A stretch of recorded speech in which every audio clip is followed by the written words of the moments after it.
Welcome to LEWS Podcast. And a big welcome to you. Thanks for joining us. Today, we're doing a deep dive into something really powerful for learning English. It's using stories. That's right. It sounds simple, maybe, but it's incredibly effective. And, it's backed by a lot of research. Exactly. So our goal today, our mission for you listening, is to help you understand why stories work so well. We want to show you the proven benefits, things research has actually shown, and most importantly, how you can use stories in your own English learning. We really want to make learning feel, well, easier and more fun. Yeah, definitely more enjoyable. And the information we're sharing, it comes from a really detailed guide. It's called Learning English Through Stories, a research-backed guide. It pulls together lots of studies that show just how well this method works. And just to reassure you, we'll be using very easy English words today. Nice, clear ideas. We want everyone to be able to follow along easily. Absolutely. Keep it accessible. So let's get into it. Why are stories so great for learning English? What's the magic here? Well, a big part of it is how natural they are. Stories put words and grammar into a real situation, a context. It's much more like learning how people really speak, Yeah. not just looking at a list of words or rules. Right. So you pick things up more naturally. Is that the idea? Like vocabulary and grammar. Exactly. You absorb it as part of the story rather than trying to memorize it separately. It connects language to meaning right away. And I guess that helps with remembering things too. Stories are often easier to remember than, say, facts or lists. Oh, definitely. They have that clear structure, a beginning, a middle, an end. Our brains seem wired for that. It makes learning less abstract and, honestly, just more interesting. Keeps you engaged. There was a study about that, wasn't there? About memory. Yes, a really interesting one. It showed that people reading fiction remembered new words about 34% better. Wow, 34%. That's quite a jump. It is. And that same study found something else interesting. It also increased feelings of empathy by almost 8% compared to using textbooks. Empathy. So understanding characters' feelings helped you learn words. It seems so. When you get drawn into a story, you connect emotionally. That connection, that sort of narrative transportation, seems to strengthen how well you remember things, including the language. That makes sense. You're not just reading words, you're experiencing something. Precisely. And because of that, stories are like an all-in-one skill builder. They don't just focus on one thing. What do you mean by all-in-one? Well, when you read or listen to a story, you're practicing reading and listening, obviously, but you're also seeing models for how to speak, how sentences flow. And if you talk or write about the story, you're practicing speaking and writing too. It all works together. Okay, I see. So it covers a lot of bases at once. Mm-hmm. Reading, listening, speaking, writing, it helps develop them all together synergistically. Let's talk more about those proven benefits. You mentioned research backs this up. What specifically does it show? Vocabulary growth seems like a big one. Huge. Study after study confirms that reading stories, even short ones, really expands your vocabulary. You just encounter more words and context. And it's not just memorizing them from a list, right? It's seeing them used. Exactly. It's called incidental learning. You might see a word a few times in different parts of the story, and you start to figure out its meaning from the context. That kind of learning sticks much better long term. And what about just enjoying reading? Does it make people feel more confident? Yes, definitely. Research shows learners often report feeling more confident and, crucially, having more fun reading stories compared to, say, textbook passages or academic articles. That fun factor seems really important. If you enjoy it, you'll keep doing it. Absolutely. That's intrinsic motivation. You want to read the story, so learning becomes almost a side effect, a pleasant one. It leads to deeper learning because you're actively involved. Okay, so better vocabulary, more enjoyment, more confidence in reading. What about grammar and writing? Can stories help there too? They can, yes. Studies where short stories were used in lessons found that students actually got better scores on grammar tests afterwards. Really? How does that work? Just by reading? It seems so. By seeing correct grammar used naturally and repeatedly in sentences within the story, you start to internalize those patterns. You absorb the structures without necessarily focusing on the rules explicitly. So you develop a sort of feel for what sounds right. That's a good way to put it. And this carries over into writing. The research also showed improved writing skills. You have more models of good sentences and paragraphs to draw on. Okay, that's reading, writing, vocab, grammar. What about speaking? That's often the biggest hurdle for learners. Can stories really help you speak more smoothly? It might seem less direct, but yes. There was a study with students in Jakarta, I believe. They found that using storytelling techniques significantly improved speaking skills compared to the usual teaching methods. Storytelling, so actually telling stories. Yes, but even just engaging with stories provides models for pronunciation, intonation, rhythm, the music of the language. And research from other places, Iran, Colombia, Turkey, backs this up. Stories consistently helped improve all skills, including speaking. That's quite comprehensive then. It really does seem to cover all the key areas. It does. It provides a rich, meaningful context for the language to come alive. All right, so we've established why stories are so powerful. Let's shift to the how. What are some simple, practical ways people listening can actually use stories to learn English? Okay, great question. One of the most accessible ways is just active listening and reading. Find audiobooks or stories read aloud, ones that match your level, that's important, and just listen. Maybe you follow along with the text. What does that help with specifically? Well, listening helps your ear get used to the sound of English, the pronunciation. And hearing a fluent speaker helps you pick up the natural rhythm and intonation, how the voice goes up and down.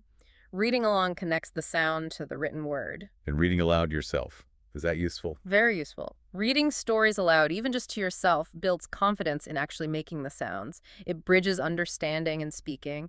Maybe try it with a friend. Take turns reading parts. Acting it out.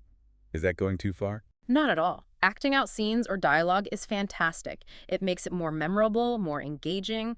You're using your body, movement, kinesthetic learning. It connects the language to action and emotion. Builds confidence, too. Okay, so listen, read aloud, act out. What else? A really powerful technique is retelling. After you read or listen to a story, try to tell it again in your own words. Just repeat it. Not just repeat, but reconstruct it. Use the vocabulary you remember. Try to use the grammar you noticed. It forces you to actively use the language you've just absorbed. I see. And maybe even changing the story. Exactly. Try changing the ending or adding a different character's point of view. This gets you playing with the language, using it creatively. It really cements your understanding of both the words and how stories work. That sounds like it connects to writing, too. It does. Creative writing based on stories is excellent practice. Write a different ending. Write a dialogue between characters that wasn't in the original. It helps with grammar, fluency, and expressing yourself, getting your thoughts out in English. Now, there's a specific method you mentioned earlier, TPR storytelling. Could you explain that a bit? It sounds interesting. Yes. Total physical response storytelling. It was developed by Blaine Ray, and it's very effective, especially for beginners, but useful at many levels. It's highly interactive. How does it work? Okay, basically, step one. The teacher introduces a few key words or phrases, often with gestures, things you'll need for the story. So you learn the main vocabulary first. Right, with actions. Then step two. The teacher tells a very simple story, using those words and lots of gestures, hand movements, body language to show the meaning. The key is making the meaning clear through action. And they check if you understand. Constantly. They ask super simple questions like, is the girl running? Yes or no? Or is she happy or sad? Just to keep everyone following along, it keeps the input comprehensible. Okay, so lots of movement and checking. What's step three? Step three is usually reading. You read a version of the story, connecting the spoken gestured language to the written text. It pulls everything together, listening, seeing, doing, reading. Makes it very memorable and, honestly, quite fun. Fun seems to be a recurring theme here. It really is key to making the learning stick. And on that note, always try to use pictures or videos if you can. Visuals really help lock things into memory and keep you interested, especially for visual learners. Okay, that's a lot of great practical ideas. But someone listening might think, where do I even start with all this? Do you have a sort of plan? We do, actually. We've put together a simple 6-week structure, just a suggestion, of course, to help you get started integrating these ideas systematically. A 6-week plan. Okay, let's hear it. Weeks 1 and 2. Weeks 1 and 2. Focus on short stories, mainly for listening and getting new words. So listen to audio stories, maybe with pictures or text, and make a point of noting down new words you hear or see. Maybe in a notebook with the sentence you found them in. Keep it focused on input first. Makes sense. Then weeks 3 and 4. Weeks 3 and 4, shift towards more active output. This is where you practice reading aloud those scenes you like. Really focus on sounding natural and try acting out dialogues, maybe with a friend or family member if you can. Get comfortable speaking the lines. Building confidence with speaking. Okay, week 5. Week 5. Now you focus on retelling and creating. Take a story you know well now and retell it completely in your own words. Then try writing a new part for it, maybe a different ending, like we said, or a new beginning. Push your creative use of the language. Getting more advanced. And the final week, week 6. Week 6. Dive into TPR storytelling if you can. Find resources online, or maybe even try telling a simple story yourself using gestures. Focus on connecting language and physical action. It really solidifies everything. That sounds like a logical progression. And how do you know if it's working? Good point. It might be useful to do a quick check of your vocabulary or comfort level before you start the 6 weeks and then again after. Just a simple self-test. It helps you see the progress you've made. And I suppose you should try slightly harder stories over time. Definitely. That's key. Keep challenging yourself just a little bit. Find stories that are slightly above your current level so you're always learning, but not so hard that you get discouraged. It's about finding that sweet spot. Great advice. Now, we've talked a lot about language skills, but you hinted earlier that stories offer more than just that. Something about understanding cultures and feelings. Yes, absolutely. Stories are windows into other cultures, other ways of thinking and living. When you read about characters from different backgrounds facing different situations, you naturally learn about their world. And the empathy part, how does that connect? When you engage with characters, you try to understand their motivations, their feelings. Discussing characters, why they did something, how they might feel is a great way to develop empathy. And some fascinating research even shows that when people listen to a story together, their brain waves can actually synchronize. Seriously, brainwaves syncing up. Yeah, it suggests stories create a real sense of connection, a shared experience on a neurological level. It's not just about language, it's about connecting with other humans. That's pretty amazing. Ah. Stories building connections. It really is. Okay, so for anyone listening who's thinking, this sounds great, but maybe a bit difficult, what are some final tips to make it easier? First, and most importantly, choose stories at the right level. Not too hard, not too easy. Start where you feel comfortable and gradually move up. That's crucial. Find your level. Got it. What else? Don't be afraid to use supports.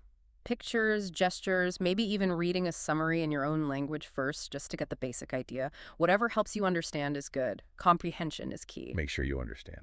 And pick things you like. If you love mysteries, read mysteries. If you like romance, read romance. If you're interested in the topic or the characters, you'll stay motivated. That personal interest is huge. Follow your interests. Good tip. Mm-hmm. What if you're learning in a group? Oh, group work is great for stories. You can retell stories in small groups where everyone adds a part, or you can have people teach each other parts of a story they've read. It makes it very active and collaborative. Lots of good ideas there. So let's try and wrap this up. Can we summarize the main reasons why stories are such a fantastic way to learn English?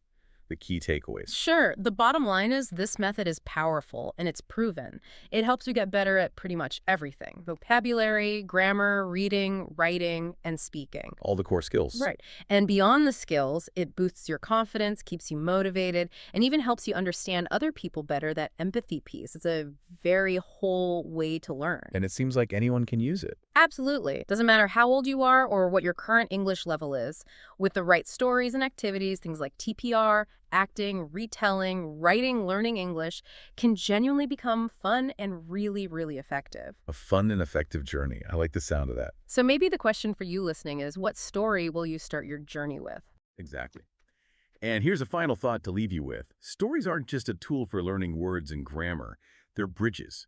Bridges connecting you to people, ideas, and cultures all over the world, even if you're just starting out with English.